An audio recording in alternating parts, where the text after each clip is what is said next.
Welcome to the Black Appalachian Coalition's podcast entitled Black Re-Membering, where we will bring to you the heavy and the hope across the Ohio River Valley. We want to remember who we are, where we've come from. We want to speak to the oral history of what we've done, what we've achieved. We want to speak to the ills that we have experienced while also finding solutions to those problems, those issues. We want to deal with the narrative that has kept us deeply rooted in despair. Now we want to punch through that narrative and stand up and say, we are remembering our Black past, and we are rooted, and we are here to stay. Welcome to Black Remembering. We hope that you find your place, your space, and your voice in this podcast. Hello, everyone. My name is Robert Lewis Hunter. I am one of your narrative organizers for Black Appalachian Coalition. This is Black Remembering. I'm here with LaShunda Williams. How are you today? I'm fine. How about yourself? I'm doing pretty good. I wanted to have you back to specifically talk about your expertise with the healthcare market. I wanted to know from your perspective how you got involved specifically with the healthcare market and what you do currently. Okay. How I got involved, it was in ALA publication, the American Library Association publication I have. They have a program for library workers to apply to be certified application counselors for their city. And you try on it, they say they'll pay job, but it doesn't matter whether I got paid or not because I, one, wanted to do it, and two, I think having insurance is not a privilege, it's a right. That's my personal belief. So I studied started in 2019, I think, 2019, 2020. I'd say 2020. And I studied for about 6 weeks. And it's pretty rigorous. It's the testing was rigorous to me. So, and on the last day, October 31st, by 11:59, I was supposed to have my last test in, and 11:59, that's when my last test, and I passed it. So I was thankful for that. So, and I became a certified application counselor. So that November, being the only person, and I didn't have anybody sitting next to me telling me how to do this. The testing was to prepare me for getting people's insurance. And most people think because the Obamacare insurance is for people who don't work, they don't have income, but that's further from the truth. You need to be able to have income and file income tax the next year. And so I had a lot of clients that will come in. I call them clients, patrons, or consumers, or what they are, come in and want insurance, and they've never worked or they haven't worked, and I need insurance. They can't get approved for Medicaid, and the reason you can't get approved for Medicaid because they haven't expanded Medicaid in Alabama. So there are people that fall through the holes that don't have insurance. So a lot of people that I have signed up for insurance, they have had changed jobs, or the job of insurance is too much money, or they moved, got married, and they don't work, but their husband works.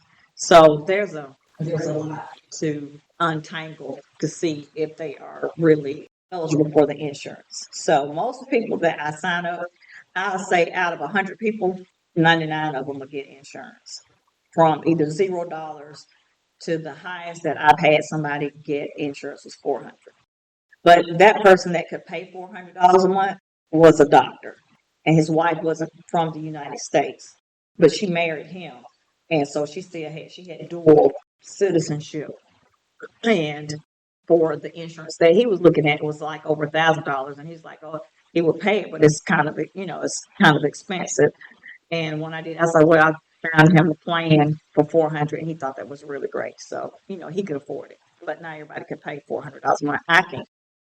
For transparency, I don't have insurance due to the fact that the last time I attempted to get some, the starting price was a 250. And the problem is, at the end of the day, I'm pretty transparent about my sources of income, in part because number one, you can legally talk about it, but number two, it makes it very clear that even someone who is doing stuff is still bound by the same rules as everyone else, depending on the financial situation. I can't help that Alabama or other states have wonky rules or just terrible rules, like when it comes to Medicaid expansion. It makes no sense we don't have Medicaid expansion. There's no telling how many black women have died or have been harmed egregiously because of childbirth issues alone or lack of prenatal up until recently. Before I came to the library, I was a manager at a department store in the mall, and I had insurance at that job. And then I didn't leave on great terms at that business because it was some things going on that was, to me, just, I don't want to say illegal, but it was just things going on that didn't, with my values, I didn't agree with, we'll say that. So at the other store, the manager came down. It's like, I've heard, it was a big box store. And she came down and she's like, I heard about you. I heard that you do great work. Da da da da. I want you to come work for us, and you'll be the supervisor over our junior department. So I'm like, sure. I need to get out of this hellhole, and I went there, but the insurance I couldn't afford. So, and I had a daughter at that time, but she was on Medicaid, thank God. But I couldn't afford the insurance. So what I did, because I didn't have insurance, I took vitamins, I took herbs, I made sure I wasn't sick. And if I had to go to the doctor, I would have to pay out of pocket. I go to a doc in a box, or I would work sick. And that's really not a good fit, because I got the flu one year around Christmas time. And that's the busiest time of retail. I had gotten the flu, and I went to work anyway, which was crazy because I could have made everybody else sick. And because I worked on commission and I sold shoes at that time.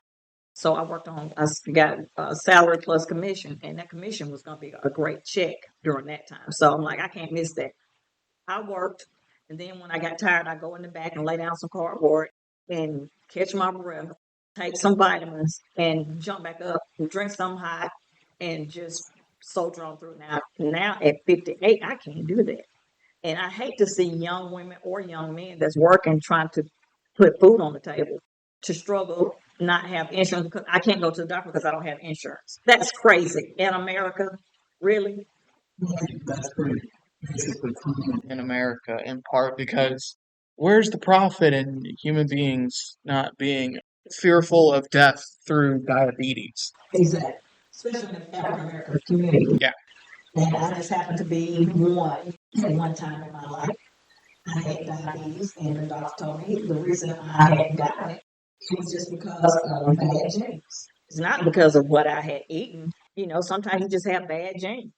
So I ended up having diabetes, and in the past 2 years, I'm not diabetic anymore because I've watched what I eat, but it didn't help with me eating these chips today with all the salt. But I try not to eat after a certain time and try to get exercise in. But I think about people that come in here that need insurance, and they have serious issues. I had one gentleman that was diabetic, that is diabetic. His blood sugar is 300 a day. And he works on cars. And he's driving cars. And he's like, I don't have any insurance. And I'm like, what have you been doing? And he's like, I just hadn't had any insurance. And I heard you help people get insurance. So I did help him get insurance. And I think his was like $50 a month. And that was nothing compared to what he was paying for some insurance I had never heard of before in my life. Mm-hmm. But shame on Alabama. That's all I can say. Shame on any states that don't provide or expand Medicaid to help people that are working and not sitting at home that can't afford insurance but need it. And you wonder why our state is suffering with diabetes, high blood pressure. We got dialysis places everywhere in the city because people don't have good insurance and you have food deserts. It's not a desert if we got ramen noodles. I want fresh vegetables. Yeah, good luck with that one. Yes. Maybe we can get you some fresh pecans. Yeah.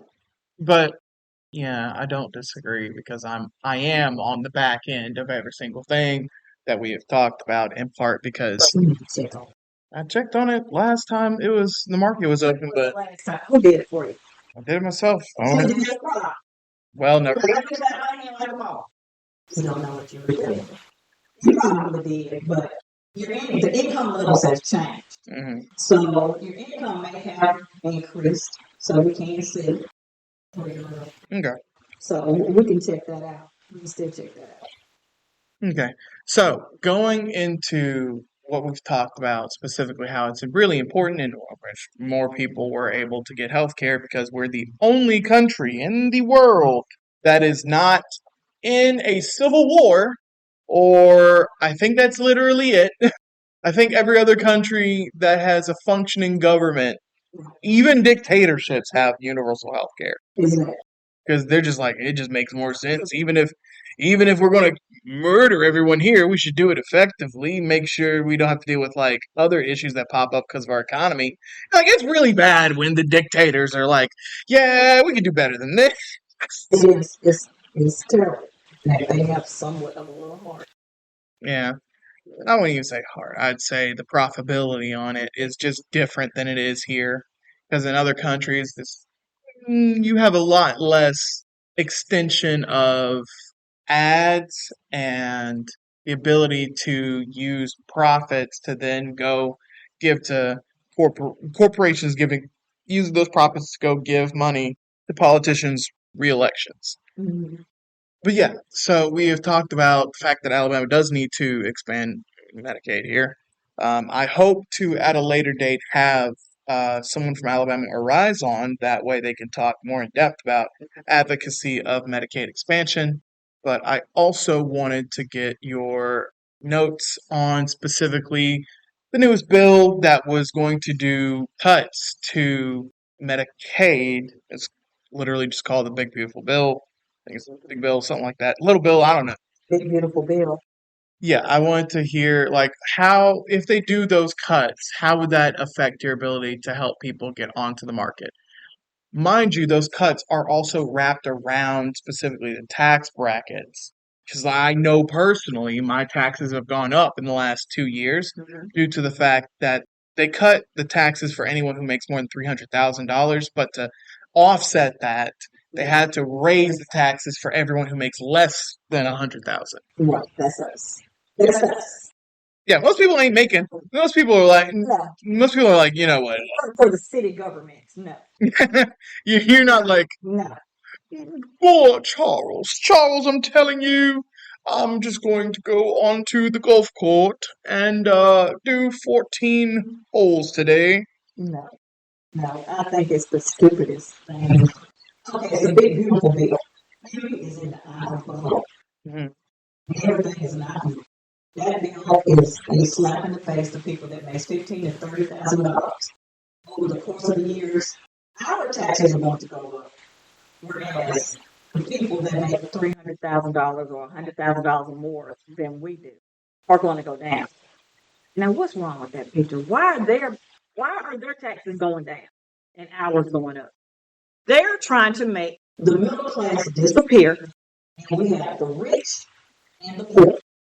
I think the middle class disappeared in the 90s, back when that was probably the last decade you could say with a straight face, oh yeah, house prices are kind of rough. I'm probably not going to fully own my house until I fully pay off 30 years from now, around 2022, 2023. Bill Clinton's in office. He just balanced the budget for the fourth year in a row. I just don't know how this is going to affect me and my family. I was having to make some cuts.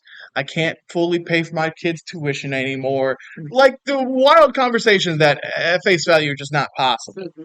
I will also say specifically, it's not just that, because due to the Budget Control Act of like 2011, if they do that, there's only so much deficit that they're able to get into before it causes automatic cuts. So, yeah, oh, yeah, we're going to do some cuts to Medicaid. Yeah, that's all great and dandy, but you're blowing $1 trillion hole in the budget, and that's going to cause automatic cuts with sequestration. I cannot remember how to say that correctly. But essentially, it would cause a ripple effect where a committee of Congress members would have to enact a plan to reduce it under the Budget Control Act. And if they don't, it just makes automatic cuts, which there's a reason why most people, most politicians don't want that to happen because specifically what happens in that case is just a roundabout cut. So yes, would the military get cut a little percentage? Yes. But also Medicare would get cut. Potentially Social Security could get cut. Right. And Medicaid. And Medicaid helps a lot of poor people. Mm-hmm. And they want to cut Medicaid because they claim people aren't working. You have to work to get Medicaid. You must work. But yeah, I don't disagree. It's rough, mostly due to the fact that like whatever potential plus side comes from that side of the business, it doesn't matter if you give a tax break to them if they already make a certain amount of money. Right. If I make $4 million and I get a $400,000 tax break, I'm probably just going to put it in the bank. I don't need that money. However, if you give Robert Hunter, who lives in the poverty line, that money, it'll evaporate. You could give me $100,000 today and it'll evaporate just from me paying off all my debts, me actually being able to go buy Social Security, not Social Security, I meant to say healthcare, me being able to potentially buy a second car because me and my partner have 2 different jobs, but we have to share one car. Right, and that makes it difficult. And then fixing my credit, that's another $3,000 or $4,000 right there. It's going to evaporate, and all of it goes straight back into the economy.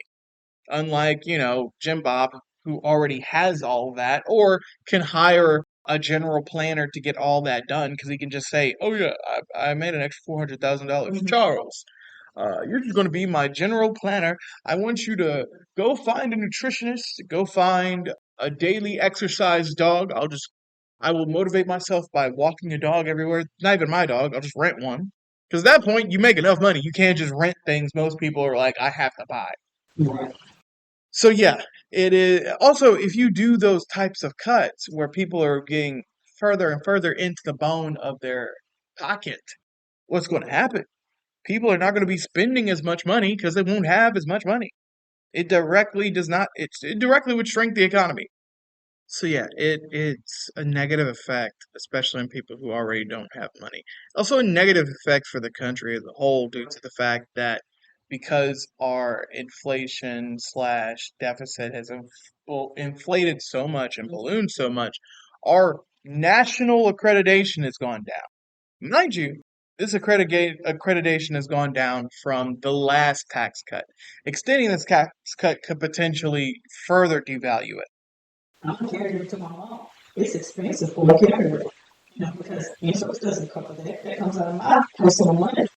So, paying a caregiver while I'm at work, 40 hours a week, 160 hours a month, that's a lot of money. I don't have that, but I have to spend it, So I have to watch what I spend at the grocery store. So I have to go down. Try not to. But my mom, she likes to eat out every day. And if I cook something, it's just like, I can't eat that. But if people like me, if they weren't working or living on a Social Security check, how are you making it? How are you making on $800 a month? Paying rent wherever you live, if you live in an apartment, paying utilities, and buying food. Buy itself 600. See, that's crazy. That's crazy. They're doing it because they're not dead. That is the problem there. They're doing it because they're not dead. And sadly, for some people, they're doing it because they have more than 2 or 3 jobs. Some people, they're doing it because they're doing sex work on the side. Because I do know people who literally just do sex work just to pay their medical bills. I personally believe sex work is straight work.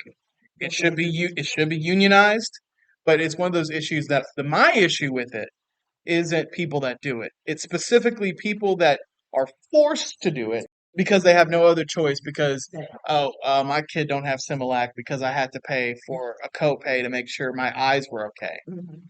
Because I still need my eyesight to take care of my child. So I chose my eyesight and my child for sex work that I did not want to do. There's a lot of people that do it. And I thought about that over the years. I'm like, the ones that are forced to do it, I feel sorry for them. The ones that make the choice to do it because they have no other choice, which I understand they've got bills to pay. Yeah, it is very rough, and it's frankly unacceptable because at the end of the day, we're not supposed to be working to survive. We're working to live, but a lot of people don't get to live Right. because, they don't get those options when it comes to certain situations. They don't get their option when it comes to how much rent is, comparative to they don't get an option half the time to determine what their minimum wage is because Alabama is one of those states where we don't have ballot access for policies. So, of course, if the voters were allowed to pick, hey, we're putting this on the ballot to legalize marijuana. Hey, we're putting this on the ballot to specifically expand Medicaid, it would pass. But all that power is in the state legislature. Right. What do you think is the most important thing for Appalachians and Alabamians to know about this specific bill? That what you make is going to be a lot less than what is going to be taxed so much that you really will have to work 2, 3, 4 jobs to make a living wage. It's going to cut Medicaid, it's going to cut SNAP benefits, all these different requirements because, you're supposed to be able-bodied, be able to work, but all these jobs that are available don't necessarily provide a living wage, insurance, health insurance, life insurance. So I hate to say it, but we're just going to be screwed. What do you think our next steps should specifically be to deal with it? We need people to vote. We need people to contact their legislators in their towns. They need to galvanize in their communities and go door to door, talk to people, tell them like this is what's happening. Don't just sit back because young people, you all are the future. I know I'm 58, but the young people have to fight for what you want. And these old people that are in office, do you think they're too old to be deciding what your fate or what the United States fate should be? You're rich and you decide, I need the most tax cuts because I want to be richer. But don't we all want to have money? That's another thing I think is important to notate. Most research shows that once you have $5 million, there's not much else you can buy to improve your life. You can buy therapy. You can buy 2 houses and upkeep them. You can buy 2 cars and upkeep them. You can buy 2 years worth of food. You still got an extra $1 million that you just, Yeah. And a lot of them are still somehow unhappy because that hole cannot be filled with financials. You gotta have some feelings. You need to care about the next person. Don't just worry about money. So if you call yourself a Christian, which a lot of these legislators do, they're Christian. Is this Christ like what they're doing to our nation?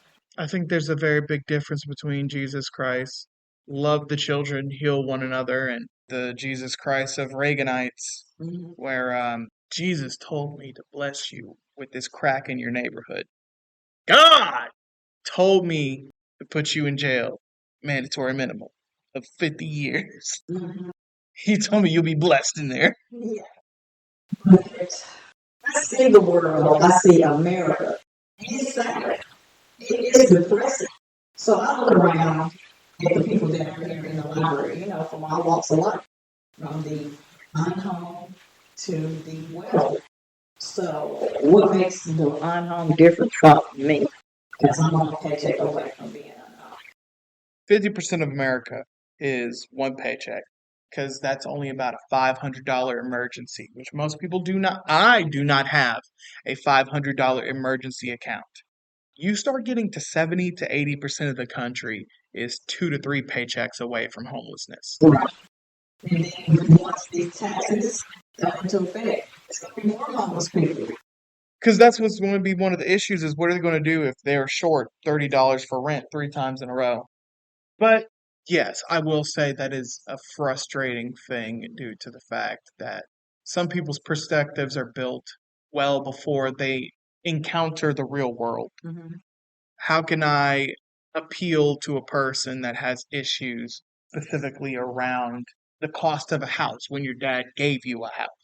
Yes, we're not all able to have a legacy of people leaving a home. Not everybody has that.